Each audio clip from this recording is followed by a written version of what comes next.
নমস্কার বন্ধুরা, রাধুর রান্নাঘরে নতুন রেসিপি হচ্ছে এই যে ফ্যাসা মাছ, ঢেলা ফ্যাসা বলে। সেই ফ্যাসা মাছে ধনেপাতা দিয়ে, কাঁচা লঙ্কা, কালো জিরে দিয়ে ঝাল একদম কিভাবে বানাচ্ছি দেখুন।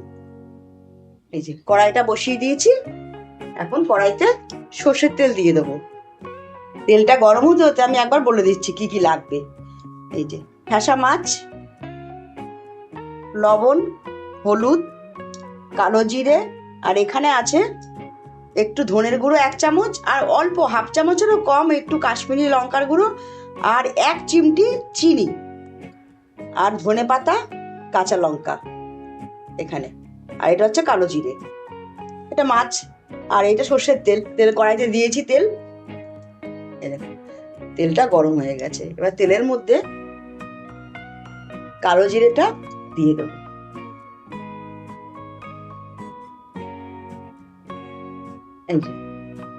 কালো জিরেটা ভাজা হয়ে গেছে, এবারে কড়াইয়ের মধ্যে একটু নুন দিয়ে দিলাম, আর একটু হলুদ দিয়ে দিলাম। মাছের মধ্যেও অল্প নুন দিয়ে দিচ্ছি, আর অল্প হলুদ দিয়ে দিলাম। এইগুলো যেহেতু সামুদ্রিক মাছ, এগুলোতে নুন না মাখিয়ে রাখলেও হয়ে যাবে, অল্প নুন মাখিয়ে দিয়ে দিলে হয়ে যাবে।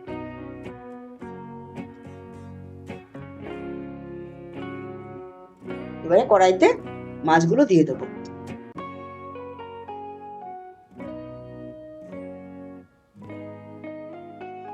সবগুলো মাছ আমি দিয়ে দেবো একবারে।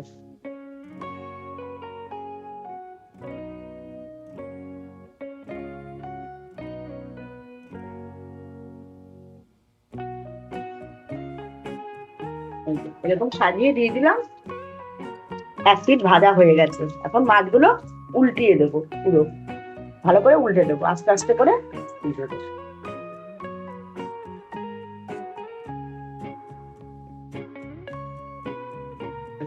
খুব সুন্দর হয়ে গেছে, লাল লাল।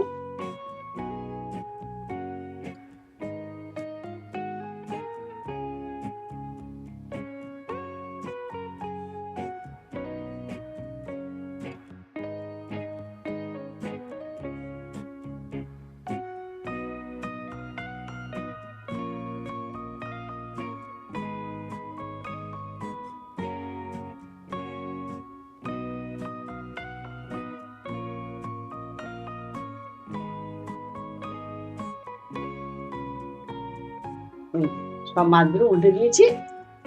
এবারে পাশ দিয়ে, এগুলো ওঠাবো না, একটা মাছও ওঠাবো না। এবার পাশ দিয়ে কাঁচা লঙ্কা দিয়ে দিলাম একটা একটা করে।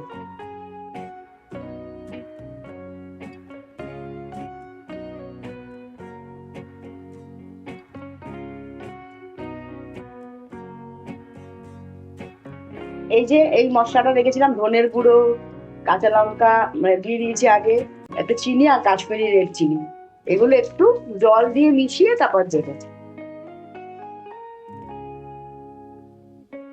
একটু জল দিয়ে দিলাম, ওই অল্প একটু জল দিয়ে একটু নাড়া দিয়ে দেবো।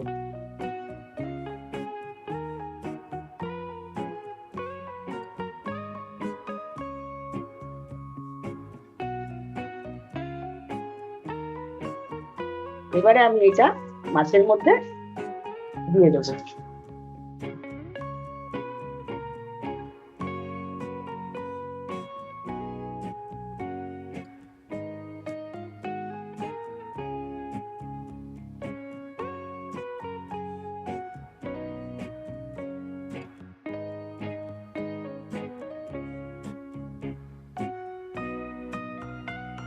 দেখুন কি সুন্দর হয়ে যাচ্ছে, এরকম করে শুধু নাড়িয়ে দিতে হবে।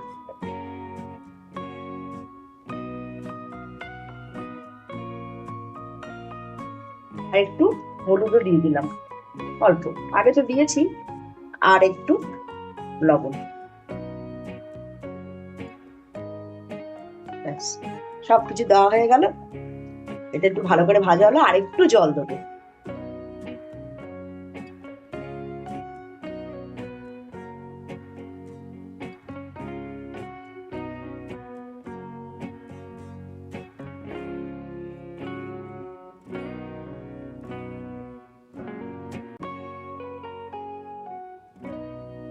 মশলাটা ভাজা হয়ে গেছে। এবারে দেখুন আমি এই ছোট বাটির এক বাটি জল দিলাম।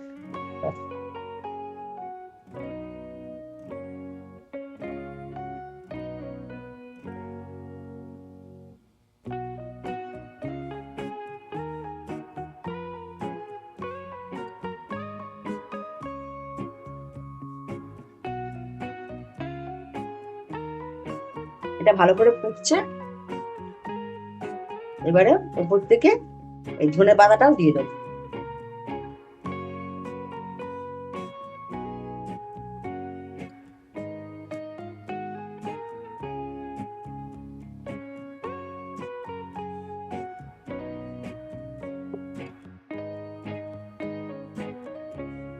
শীতকালে এই মাছটা পাওয়া যায়, আর এই মাছটা এইভাবে রান্না করলে খুব ভালো লাগে। আপনাদের যদি ভালো লাগে তাহলে একবার রান্না করে খেয়ে দেখবেন। ভালো লাগলে কমেন্ট করে জানাবেন।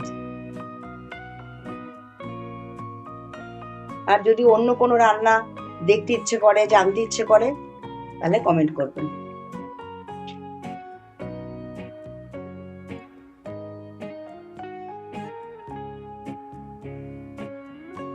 আমার এই মাছের ঝালটা হয়ে গেছে, ফ্যাসা মাছের ঝাল, ঢেলা ফ্যাসা ঝাল একদম রেডি। এবারে থালাতে নামিয়ে দিচ্ছি। গ্যাসটা অফ করে দিলাম, এবার নামিয়ে দিচ্ছি।